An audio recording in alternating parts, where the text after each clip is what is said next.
Yeah, it's like I'm in like the lucky handful to have managed to get a 5000 series. Like I've got a 5900X that's powering this recording right now, but at the same time I'm waiting like an 1,000 odd position in the queue for a 3080. So at the moment I've got the equivalent of a supercharger taped to a hamster wheel.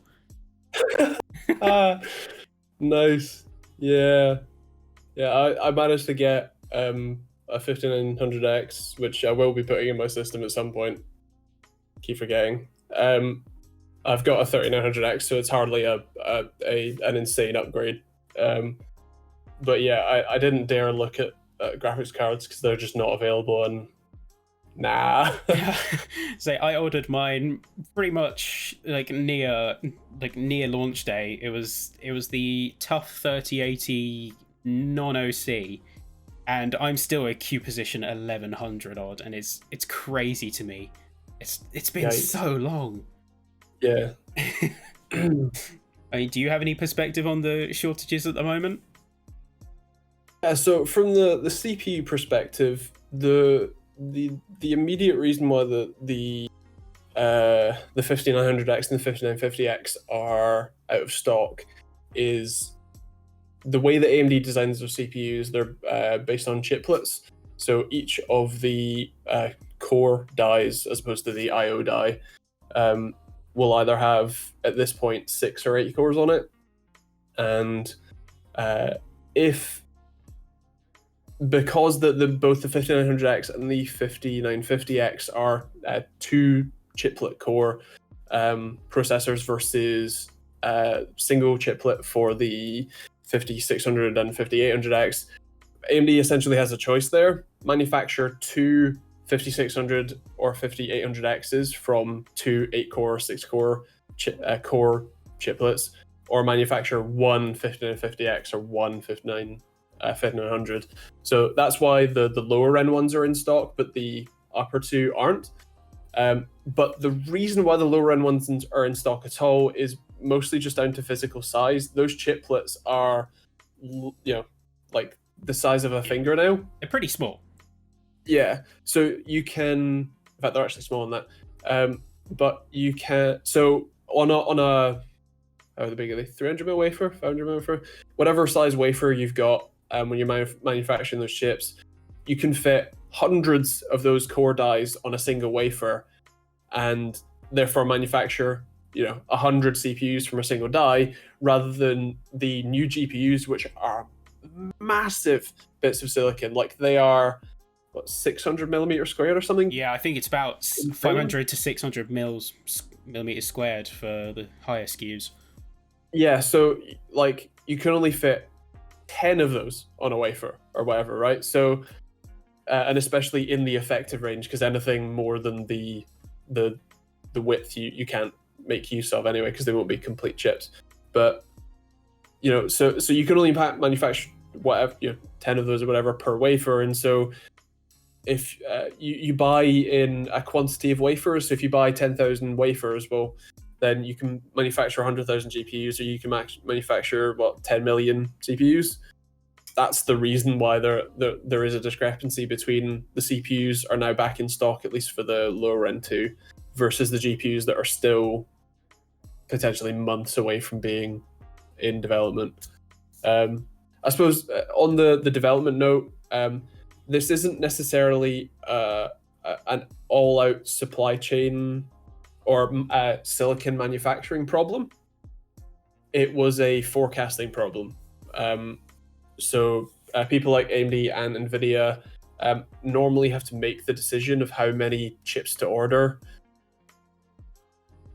6, 12, 18 months in advance, depending on who they're manufacturing with and that sort of stuff. So NVIDIA would have made that decision well before the pandemic started, well before anything started. And so they would have made the decision when this is how many GPUs we need to manufacture, this is how many we think we're going to sell.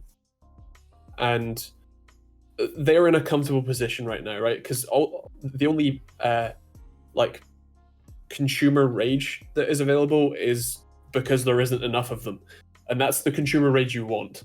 Yeah. right? Like if they were overstocked and they're just sitting on shelves, that's a very bad thing for Nvidia. Whereas we've sold out of them instantly, it's kind of a better position to be in, Yeah. because they know that they can then go and manufacture another batch, and oh look, it's sold out again. Manufacture another batch. Oh look, it's sold out again. And so it keeps that demand high over time, and hype high over time. So that's the position they're happier to be in overall. Yeah, definitely. That doesn't even take into account things like the failure rates. Like, not all GPUs are gonna meet like 3080, 3090, 6900 XT standards, and but that combined with, like as you said, the high demand and the low supply, like the scalper market has absolutely exploded. Like, it's gone completely crazy. Yeah, it definitely has. There was already a scalper market for things like concert tickets and things, Ticketmaster. But those bots were very quickly turned on tech purchases, and actually any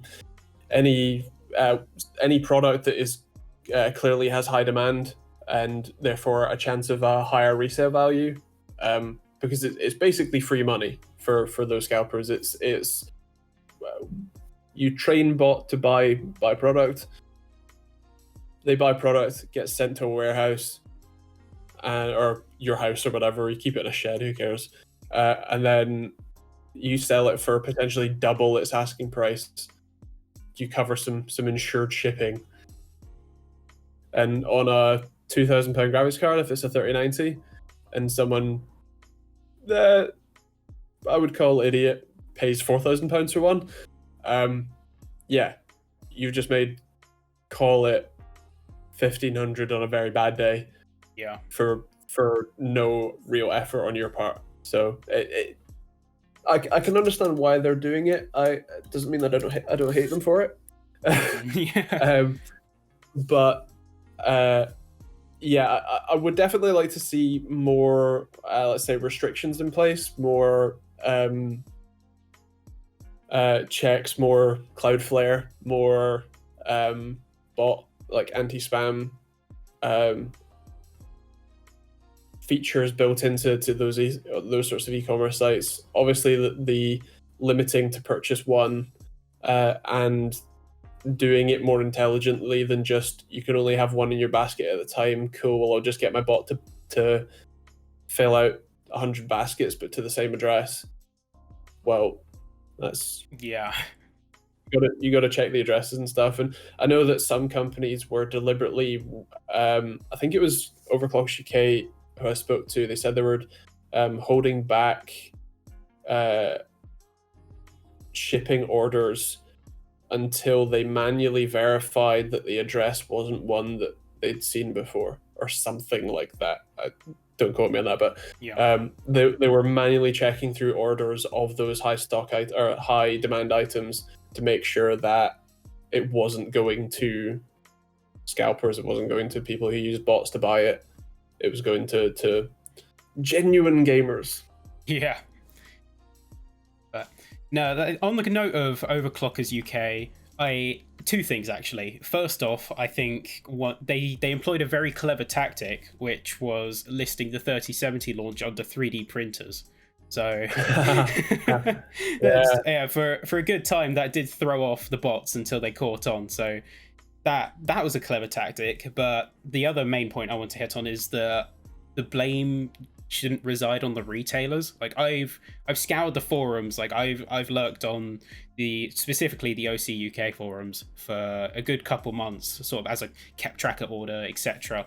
But they are doing everything they can. I mean, like you said, like allegedly they are checking all the addresses to make sure that it's no repeats, to make sure that it's actually getting out to as many genuine users as possible.